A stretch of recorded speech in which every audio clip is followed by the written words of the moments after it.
So did the Democrats cave, at least 8 of them, in voting to invoke cloture, to eventually move on to vote to reopen government? In short, I think the answer is for sure yes. Now, also keep in mind, I think it's clear that within the Democratic circles, they basically found 8 people willing to vote to do this, and the rest of them could vote no. How do I know that?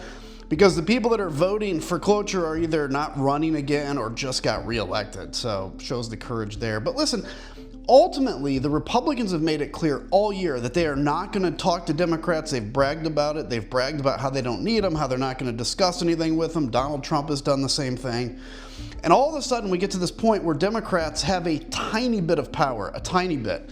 And that is just whether or not to invoke cloture. And so they can have every right, according to the Constitution, to request something for it. And I think they've requested something very normal, which is let's figure out these ACA subsidies, which, by the way, the Republicans could have been negotiating with them the whole time. But what's happened instead?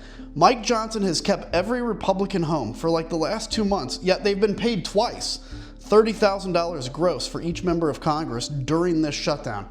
They had a great Gatsby party at Mar-a-Lago. They're continuing to build this big, massive ballroom. It is completely out of touch with the pain that the American people are feeling in this shutdown.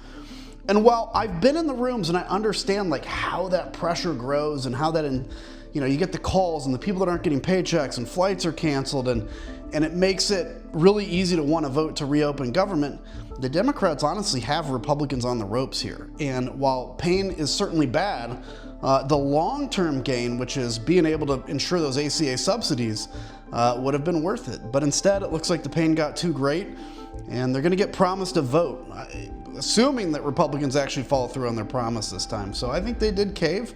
I think the Democratic base has a right to be upset here. Tonight, 8 Democrats voted with the Republicans to allow them to go forward on this continuing resolution. And to my mind, this was a very, very bad vote.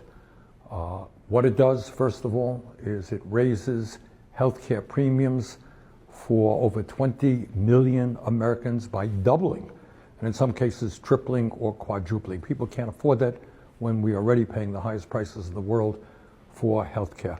Number 2, it paves the way for 15 million people to be thrown off of Medicaid and the Affordable Care Act. Studies show that will mean that some 50,000 Americans will die every year unnecessarily.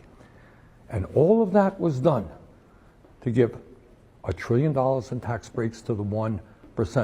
As everybody knows, just on Tuesday, we had an election all over this country. And what the election showed is that the American people want us to stand up to Trumpism, to his war against working class people, to his authoritarianism. That is what the American people wanted, but tonight, that is not what happened.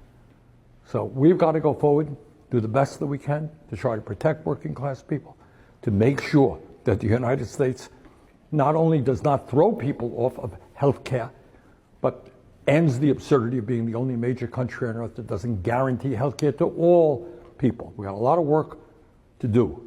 But to be honest with you, tonight was not a good night. Thank you. Democrats just fumbled again. So for 40 days, Americans stood by Senate Democrats because they said they were fighting for health care. Nothing has changed. We have no health care subsidies extended, and 8 people in the Democratic caucus just decided to give up. So that's insane. If you want a new generation of Democrat who is actually going to fight the Trump administration tooth and nail and use every bit of leverage to fight back against his bullshit, you can join us, our campaign, at tjforcongress.org.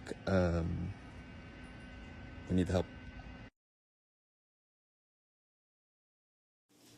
Here we go.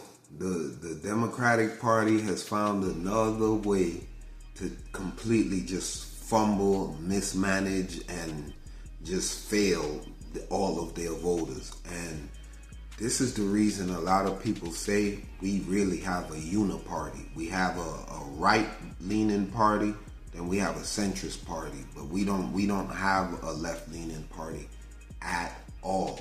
Now, a lot of people may look at what happened with the Democrats folding this magic number, these 8 Democrats folding and going over to the side of the Republicans.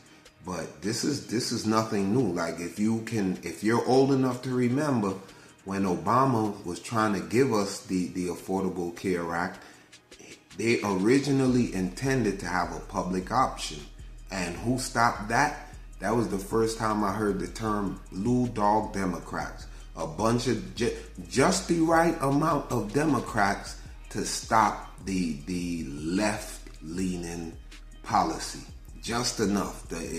So it seems like there is a difference between the Democratic voters, the people that vote Democrat, and the Democratic lawmakers. When the Republicans pass these tax cuts for the wealthy, what we fail to keep in mind is there are no poor congressmen. There are no poor senators. So for them to truly fight to shut that down, they would be fighting against what is in their own best economic interest to our detriment. And this is something that really makes me understand that a lot of the things that the Democrats are acting like they're fighting for, they're not really fighting for it. They put up enough of a fight to where they can say, hey, vote for us next time and we'll get it. But in reality, no matter what, if we give them a super majority, if they have a 10-person lead, there'll be magically 11 Democrats that go to the Republican side. Why? Because they are not going to vote against their own economic best interests. And even though it's the Republican Party passing all these tax breaks for the rich, that hurts the poor and working class people of the United States, the Democratic lawmakers, they benefit from that legislation. That's why a lot of time when they come in office, they don't reverse the policies of the previous administration. Yeah, so I don't know what y'all think, how they say the left wing and the right wing are connected to the same bird, and that bird really flies in one direction. They'll have us caught up fighting a culture war about the trans people or about, some cultural issue, but they are engaged in political warfare. Both parties, they're playing three-dimensional chess. They're getting us to look over here and fight. Meanwhile, they over here stealing they taking it all, man. I'm done with the Democratic Party. I'll never be a Republican, but there is no Superman. Superman ain't coming. For real. Hey, y'all let me know what y'all think about this, though, in the comment section, whether you agree or you disagree. I also want to take a second to thank all my new subs. The channel's pretty young, but it's been growing. And so I want to thank all my new subs. I want to thank everyone that took the time to give their opinion on my last video. And until next time, man, y'all have a safe and blessed day. And try to stay out the way. You know what I mean? Hey, peace.